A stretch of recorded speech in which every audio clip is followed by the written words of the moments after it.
Good evening, and welcome back to the Hussey-Mayfield Memorial Library Evening Read Aloud of Black Beauty by Anna Sewell. I'm Miss Kelly, and I'm going to be reading Chapter 2 to you tonight. It is called The Hunt. Now, before I read this story, I kind of want to give you a heads up that this chapter in particular is upsetting with what happens in it. The chapter talks about a hunt. They hunt for a hare or a rabbit. And back in these days, again, this was written in 1877, so this is a very long time ago. It was customary for especially wealthy people to participate in the sport of hunting animals while on horses. It was considered a very elite thing to do for a lot of them. Only the rich usually took part in this, although I think it was more than just the rich, but primarily the rich. And they would see it as a test of skill and very much a daring kind of thing, kind of the way you might think of racing today in a motorsport like the Indianapolis 500, for example. There were thrill seekers, and it was very dangerous, and a lot of times in a hunt someone would get seriously hurt and even die. So the chapter that we're going to read tonight is called The Hunt, and through Black Beauty's eyes you're going to witness an accident, and it's very upsetting, but it's very real, and it helps us to learn about the times of back then when this was written, and it helps us to empathize with the horses. So I'm going to read chapter 2 to you, The Hunt, but please be aware that it might be upsetting, so make sure your mom or dad or caregiver are present so that if you are upset you can stop the recording and you can discuss it with them. Before I was 2 years old, a circumstance happened which I have never forgotten. It was early in the spring. There had been a little frost in the night, and a light mist still hung over the woods and meadows. I and the other colts were feeding at the lower part of the field when we heard, quite in the distance, what sounded like the cry of dogs. The oldest of the colts raised his head, pricked his ears, and said, "There are the hounds!" and immediately cantered off, followed by the rest of us to the upper part of the field, where we could look over the hedge and see several fields beyond. My mother and an old riding horse of our master's were also standing near, and seemed to know all about it. "They have found a hare," said my mother, "and if they come this way, we shall see the hunt."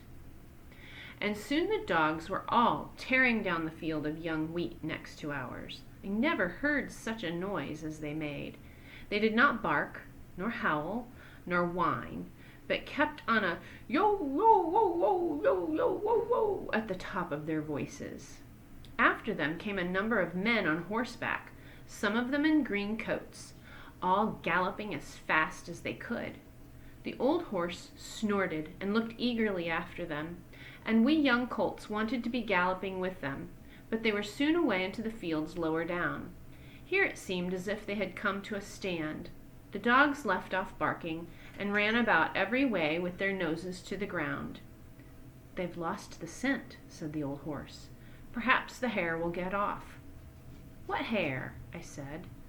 "Oh, I don't know what hare. Likely enough it may be one of our own hares out of the woods. Any hare they can find will do for the dogs, and men to run after." And before long the dogs began their yo, yo, whoa, whoa again, and back they came all together at full speed, making straight for our meadow at the part where the high bank and hedge overhang the brook. "Now we shall see the hare," said my mother, and just then a hare, wild with fright, rushed by and made for the woods. He's being chased by the people on horses. On came the dogs. They burst over the bank, leaped over the stream, and came dashing across the field, followed by the huntsman. So the dogs are helping them chase the hare. 6 or 8 men leaped their horses clean over, close upon the dogs. The hare tried to get through the fence. It was too thick, and she turned sharp round to make for the road. But it was too late. The dogs were upon her with their wild cries. We heard one shriek, and that was the end of her.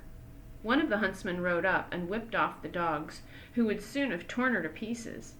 He held her up by the leg, torn and bleeding, and all the gentlemen seemed well pleased. As for me, I was so astonished that I did not at first see what was going on by the brook, but when I did look, there was a sad sight. 2 fine horses were down. One was struggling in the stream, and the other was groaning on the grass. One of the riders was getting out of the water covered with mud. The other lay quite still.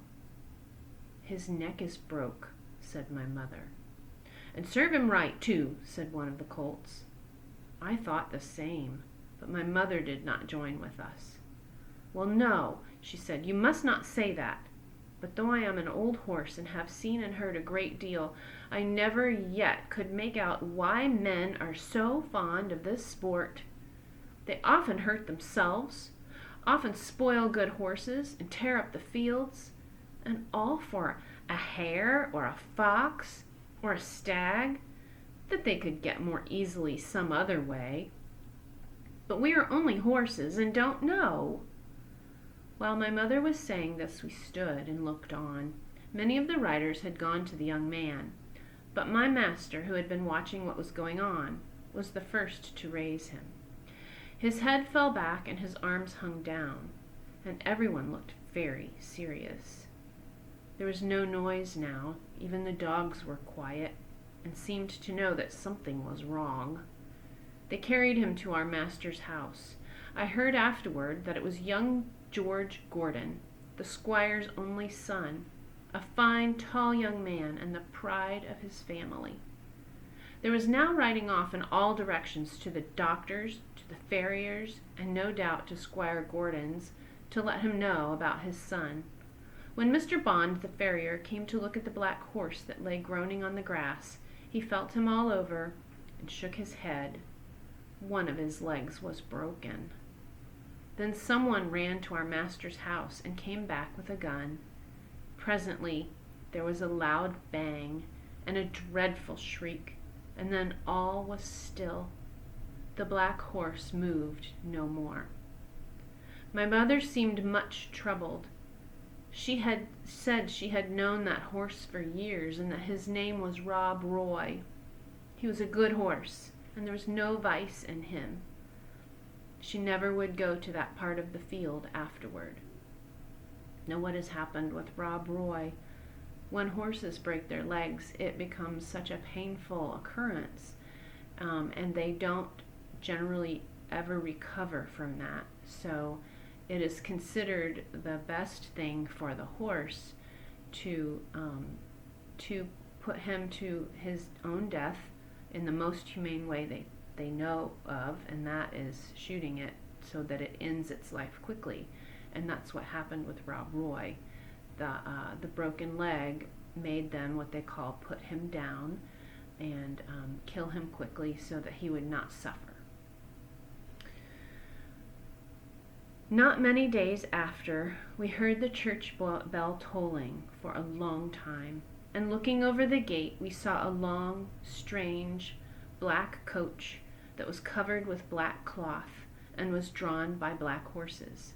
After that came another, and another, and another, and all were black while the bell kept tolling, tolling.